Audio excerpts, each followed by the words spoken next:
Hi everyone, my name is Rob Knight and I'm the Chief Technology Officer for Suse's Enterprise Cloud Products portfolio. I get to spend my days talking to our customers and partners about how to implement a successful Kubernetes management strategy, and I guess more importantly, a secure Kubernetes management strategy. And that's what I'm going to talk about with you all today. I will say, if you were in the excellent event this time yesterday, the slides are largely the same. I'm going to explain things from a slightly different perspective, but you might want to consider grabbing a coffee or having a break.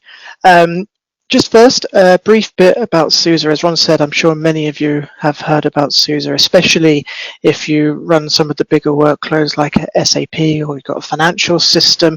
We've been around for a long time now, got that proven reliability in the enterprise space when it comes to Linux and open source technology. But as time's moved on and technology has evolved, so has Suse. Nowadays, our customers want to be cloud first, and they want to be cloud native as well. So that's really now where we put a lot of our focus, especially on some of these newer technologies. We've relatively recently completed the acquisition of Rancher Labs to give us a leading open source container management platform.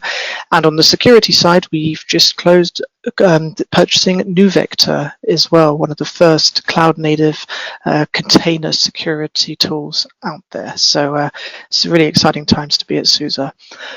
And I do want to highlight as well that everything we do at Suse is open source. We don't have any complex licensing models or anything like that, or freemium models, so to speak. Anything that our customers obtain in terms of packages or binaries is exactly the same binaries that you're able to go and obtain today.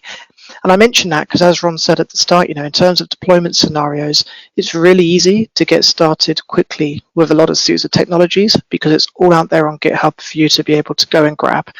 Our customers purely pay us for a support subscription and on occasion some professional services or consulting. So I just want to mention that now for when I do mention kind of product names, you are able to go and try them today. Okay, so a couple of the sessions already, I've mentioned containers and how they can be great for deploying workloads. But containers do come with their own baggage. We need to be able to manage the container images. We need an effective way to start them, redeploy them, and integrate them with one another to be able to form a complete workload or app. And in a lot of cases, how successful a company is when it comes to using containers is how successfully they implement a management strategy around those containers. A huge piece of that is obviously around security as well. And as your environment grows and you embrace more and more cloud native technology and the shift to agile, so to speak, the more that these things become complex. There's additional complexity as you scale. I know a lot of vendors kind of say, yep, there's no additional complexity, but at the end of the day, there's always something that kind of sneaks through the cracks. So it boils down to how we manage those. And Kubernetes has already been mentioned a couple of times today, which is great. Kubernetes is the best open source container orchestration tool. It makes sure that the right container is running on the right host at the right time, and that it can talk to all of the dependent services or apps or data stores or clouds even that it needs. It's also worth mentioning that as time goes on, Kubernetes is branching out into more areas as well, not just managing containers. It also can now manage virtual machines. It can manage storage appliances as well. And it's kind of pushing out into further areas within the data center, in the cloud, and at the edge. When we look at why organizations are embracing Kubernetes, and when I talk to companies and partners, these are kind of the main things that they get back from us. The key one is it enables innovation and modernization. For many industries and many sectors, Kubernetes can play a key part of their future IT strategy. Regardless of where that's running, if you're going all in on a public cloud or if they're going a hybrid model with some workloads still on premise in their data center, Kubernetes brings a lot of benefits for all of those different approaches and can sit underneath a lot of those different layers as well. Another great reason is it's API native. We heard earlier on about how doing things manually doesn't scale, and that's absolutely true. You need to be able to expose an API for anything that you want to automate, and Kubernetes is great for doing that as well, even for custom APIs for services that you're building in-house. Another key reason is from all of the surveys that are done by the analysts, the competition is. You don't want your competitors to get ahead of the game over yourself purely because you haven't yet looked at adopting some of these technologies. There's also an opportunity for cost reduction as well. While there are some increased compliance costs, especially when it comes to managing the security in a cloud-native environment, those can often be offset by the reduced amount of resources required to build and maintain your platforms, as well as making more efficient use of the infrastructure that you've already got. Kubernetes has been wildly successful since it's gone out, and there's so many different vendors and players in this space now. When companies started deploying Kubernetes, however, kind of back a couple of years ago when people were first testing the waters, those early adopters often deployed Kubernetes in the same way that they had deployed their legacy infrastructure. They would build large monolithic clusters. So these clusters typically could be incredibly huge. They could be running in the entire organization suite of app on one single cluster. However, when you build large monolithic clusters, they can be harder to adapt to your specific use cases. Different workloads have different needs and have different underlying requirements. The cluster that you build for an AI/ML app has completely different requirements for the cluster that you build to run your SAP data workloads, for example. So you need to be able to have a Kubernetes strategy that embraces those differences and allows you to use the best cluster for the job. So there is a need when we start building multiple smaller clusters, this kind of more modern distributed Kubernetes model that's on the page there becomes a need to manage those effectively. How can we keep control as we're building tens, hundreds, thousands of some customers, even hundreds of thousands of Kubernetes clusters? And this is where the concept of Kubernetes management comes in. How do we as a company manage all of these clusters? How do we get the security benefits that comes from Kubernetes management? And how do we kind of contain that chaos that can come when you're letting developers build and operate clusters as and when they need it? There's a few different Kubernetes management platforms across the market. Now, at Suse, we have Suse Rancher. That is definitely a leading open source container management platform. But just kind of talking conceptually about what makes an ideal Kubernetes management platform, I want to kind of go through that now, as well as put what our take on it is with Suse and with Suse Rancher. Now, as I just mentioned, it's a multi-cluster world. The days of organizations having a production cluster and a dev cluster, maybe a pre-prod cluster as well, are starting to become behind us.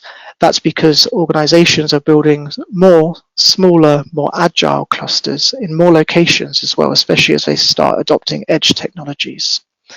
So when it comes to a management platform, you need something that's able to manage multiple clusters and is kind of built with a multi-cluster model in mind.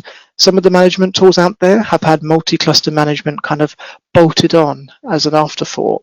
It's one of the reasons why Suse Rancher is such a great open source management platform is it was multi-cluster from the start. We've been doing this for more than 4 years now.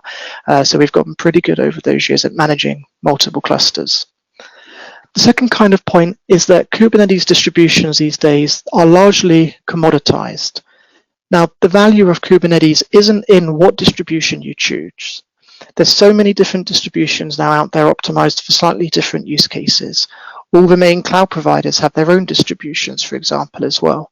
So to say that one distribution is superior than another doesn't hold as much water as it did a few years ago.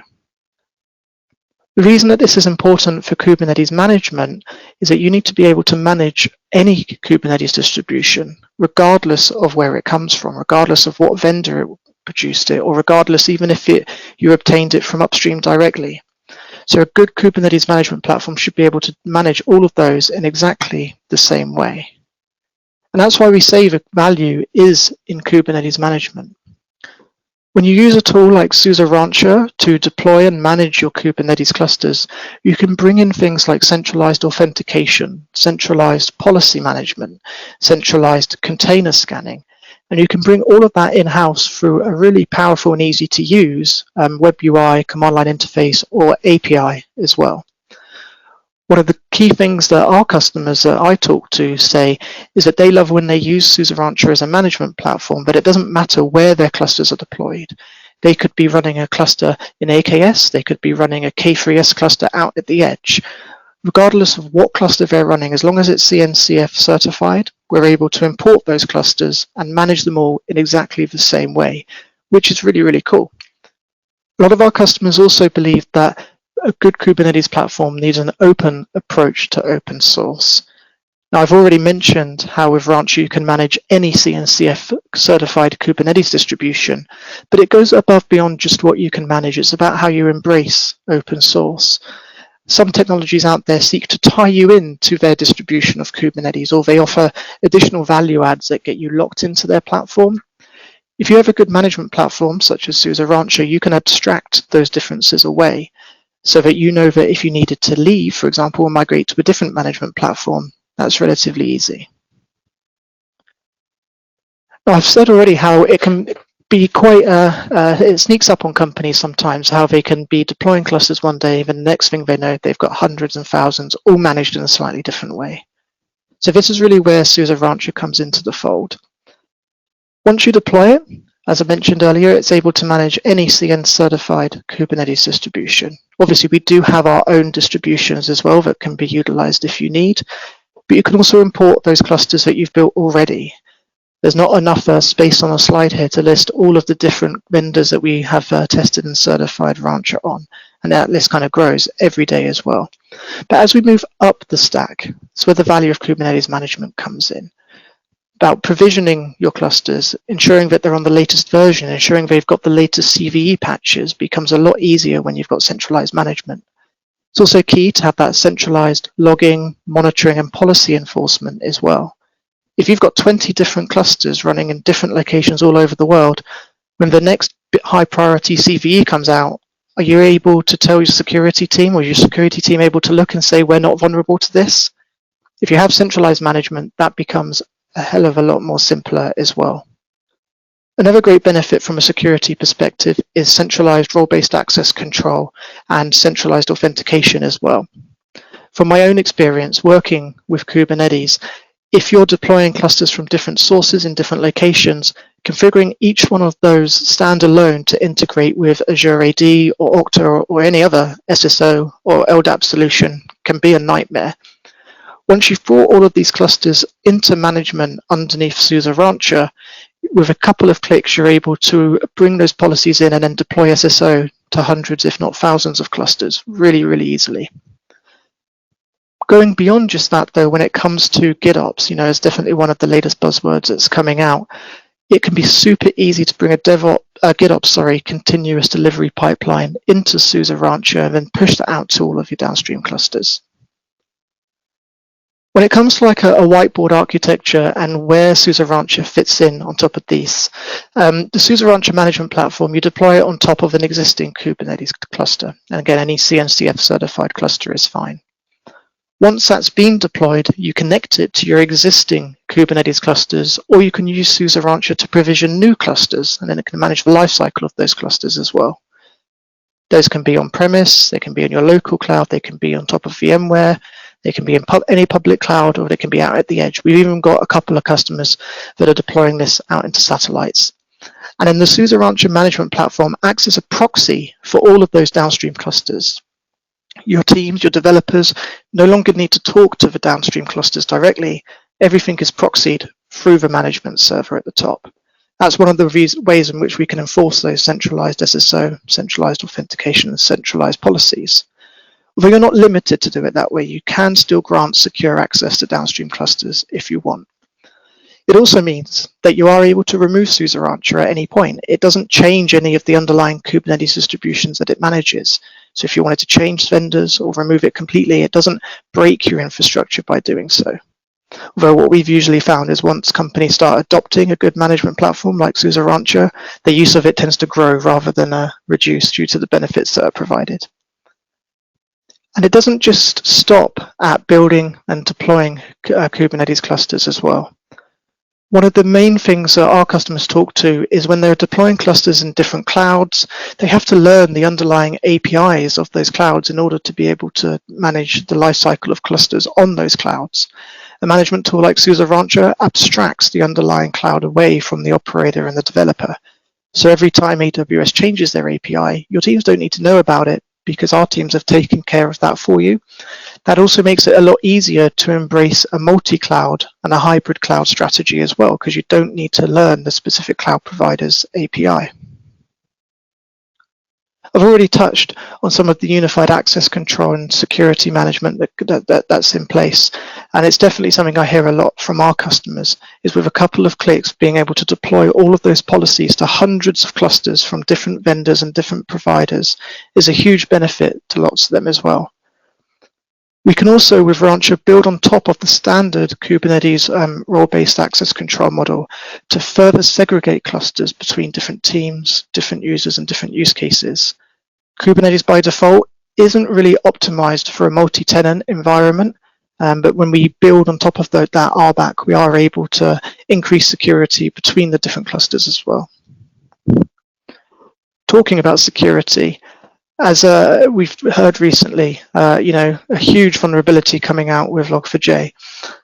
With our recent acquisition of NewVector, I believe it was about an hour and a half, 2 hours from when that vulnerability was announced through to our customers being able to run a report to see what container images are vulnerable to that, what remediations are required for that as well. Having that full lifecycle cloud native container security is so important because when you're dealing with cloud native apps, it can be so easy for an old version of a library to remain unnoticed or undetected. So it's so important to have that security scanning in place and be alerted when problems crop up. So it's another way that centralized Kubernetes management can make that easy. You don't need to run it on loads of separate downstream clusters. You can run it all centrally, get all the information in one place. One of our key benefits as well is making Kubernetes easier to work with. Often people complain about the learning curve involved when a developer first touches the Kubernetes API. We're able to abstract a lot of that pain away by improving the user experience of Kubernetes. In fact, we have some customers whose teams never interact with the Kubernetes API directly. They never go on the command line to do it. They publish everything through an internal app catalog that's hosted by Suse Rancher, and then they just click a couple of buttons in the UI, or their automation scripts push out updates to their apps because we've abstracted a lot of that underlying pain from Kubernetes. Talking about deployment scenarios now, and kind of a couple of customer success stories before I wrap up. First off, I want to talk about Absa. They are a large bank in South Africa, and they're a story that we're very proud of at Suse. They've been an early adopter of cloud-native technologies, and they first deployed Kubernetes back in 2016. That seems like such an age ago now compared to how far the ecosystem has evolved since. At that time, they were using OpenShift, and they'd migrated to the OpenShift Kubernetes offering. But as they started to expand, they ran into that problem I talked about earlier, where large monoclusters weren't adaptive enough for their needs. And with their renewal on the horizon and some cost increases associated with that, they started looking into alternative options. And that's when they stumbled across Rancher. They went and grabbed the packages from the open source repository and had their own internal proof of concept.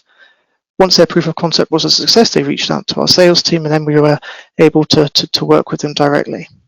What they found is that by deploying Suse Rancher, they're able to manage clusters in ways that weren't possible before for them. They're able to deploy a cluster per branch.